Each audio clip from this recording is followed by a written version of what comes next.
Hello everybody and welcome back.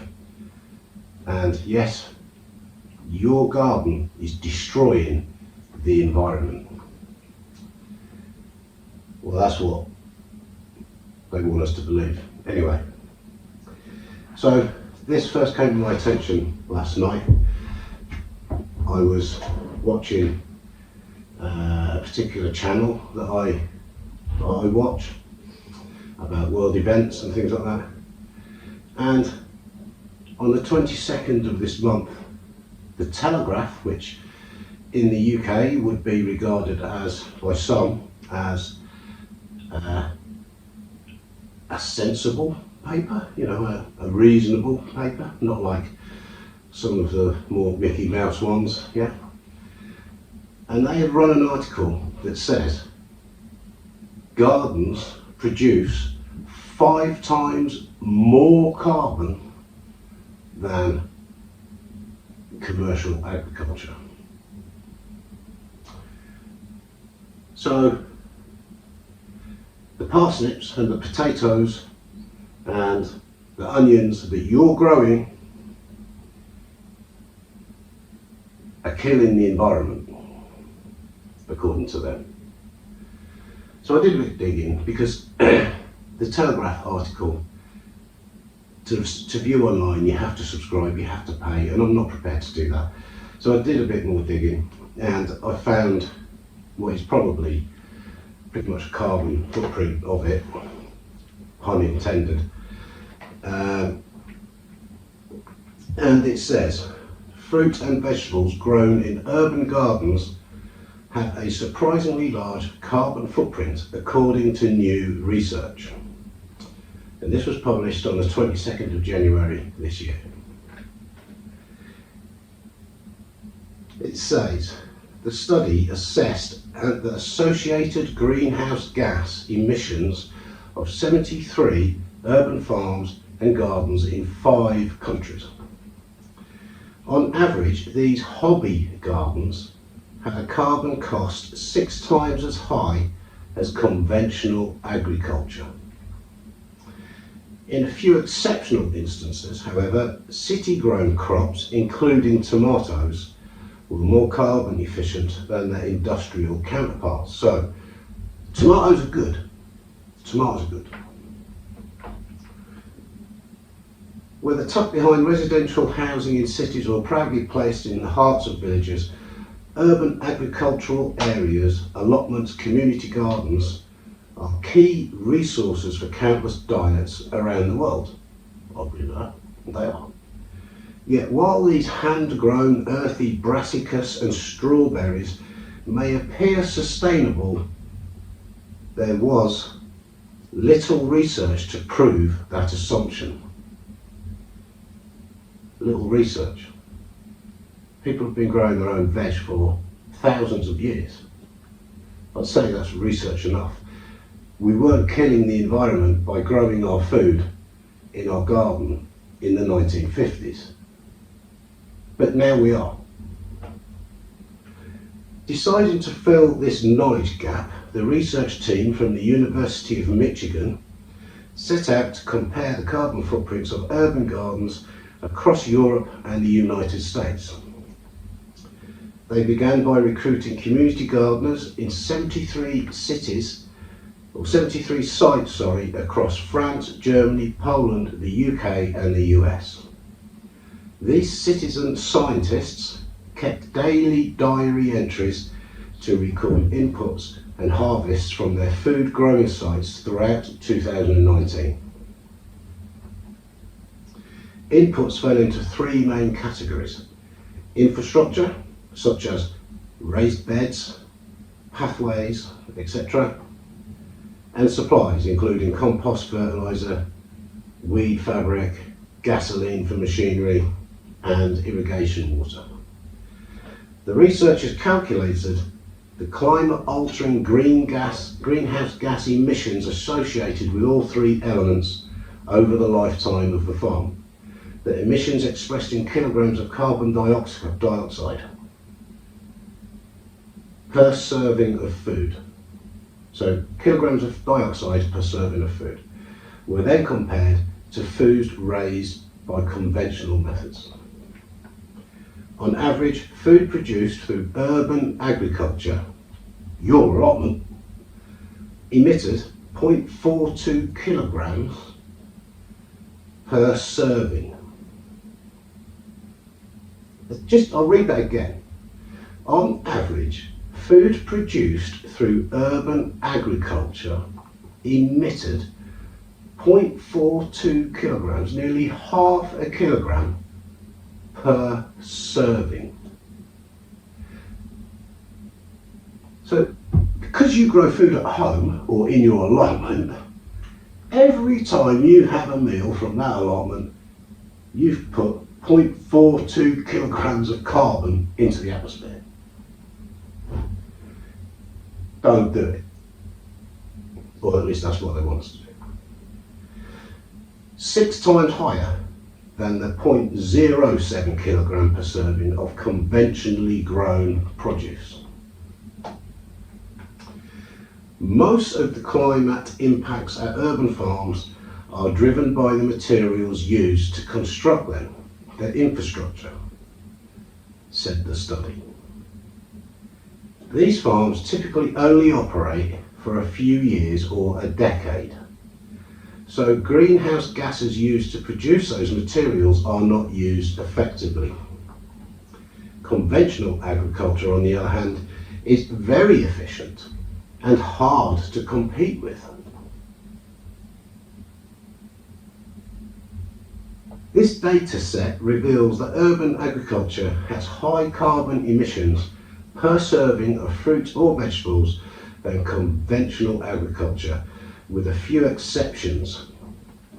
These exceptions include tomatoes grown in the soil or open air urban plots, which on average had lower carbon costs than tomatoes grown in conventional greenhouses. So grazed tomatoes, but not in a greenhouse. That's good. But growing potatoes and parsnips and things in the soil, not in a greenhouse, that's bad. Or so they want us to believe. The exceptions revealed by our study suggest that urban agriculture practitioners can reduce their climate impacts by cultivating crops that are typically greenhouse grown or air freighted, in addition to making changes in site design and management. Ultimately, Hawes, he was the guy that did this thing, and his colleagues identified 3 best practices crucial to making low-tech urban agriculture more carbon competitive with conventional agriculture. Extend infrastructure lifetimes. Extend the lifetime of urban agricultural materials and structures such as raised beds, composting infrastructure and sheds. A raised bed used for 5 years will have approximately 4 times the environmental impacts per serving of food as a raised bed used for 20 years. Well, it would do, wouldn't it? 20 divided by 5 is 4. And we needed a professor to come up with it. Use urban wastes. Conserve carbon by engaging in urban symbiosis, which includes giving a second life to used materials such as construction debris and demolition waste that are unsuitable for new construction but potentially useful for urban agriculture. Well, I think as vegetable gardeners we do that anyway, don't we? That's why allotments, or a lot of allotments, look the way they do. We recycle things. We use bathtubs and old barrels and railway sleepers and things. So he's telling us something that we already know. Generate high levels of social benefits. In a survey conducted for the study, the volunteer farmers and gardeners overwhelmingly reported improved mental health, diet and social networks. Well, I think we'd all agree that gardening is good for your mental health and physical health. While these benefits of community gardening don't reduce its carbon footprint, growing spaces which maximise social benefits can outcompete conventional agriculture. So what they're saying is, growing things in your own garden makes you feel better than a farmer growing stuff in his field. Well, yeah, okay. Okay. Urban agriculture offers a variety of social, nutritional and place-based environmental benefits which make it an appealing feature of future sustainable cities. This work shines light on ways to ensure that urban agriculture benefits the climate, as well as the people and places it serves. So there you go. I'll put a link to this article in the description.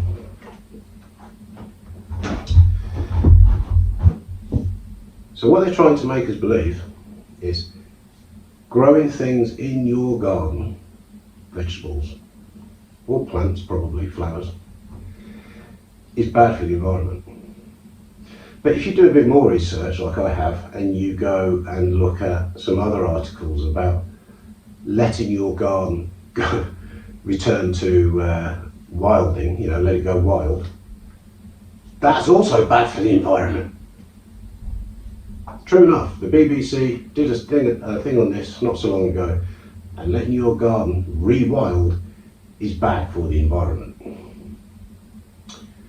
So if you have a garden and you grow in it, that's bad. And if you have a garden and you do nothing with it and you let it go wild, that's also bad. So what do we do with our gardens? I don't know. But what is clear to me is there is certainly an agenda that would appear they don't want us to have freedom. They want us to buy unaffordable electric cars, knowing that we can't, and therefore we won't be able to drive anymore. They want us to go to the supermarket and buy food and not grow our own. In fact, it would appear that they just want us to be completely and utterly, wholly reliant on the state to survive. And that freedom is something that is becoming less and less and less. So please, I thought this would be an interesting video, and I would certainly be interested to receive your comments and thoughts on this matter, and I will put a link to that article in the description so that you can read it yourselves. But just think, people, the next time you go down to your allotment or your vegetable plot and you dig up some potatoes and some onions and all that, and you make yourself a nice soup or you make yourself a nice dinner, and this isn't even mentioning have you got chickens or animals in your back garden, because believe me, that's even worse, right? But the next time you make yourself a dinner from homegrown produce, let me put it that way, you are releasing, according to this report, 0.42 kilograms of carbon into the atmosphere.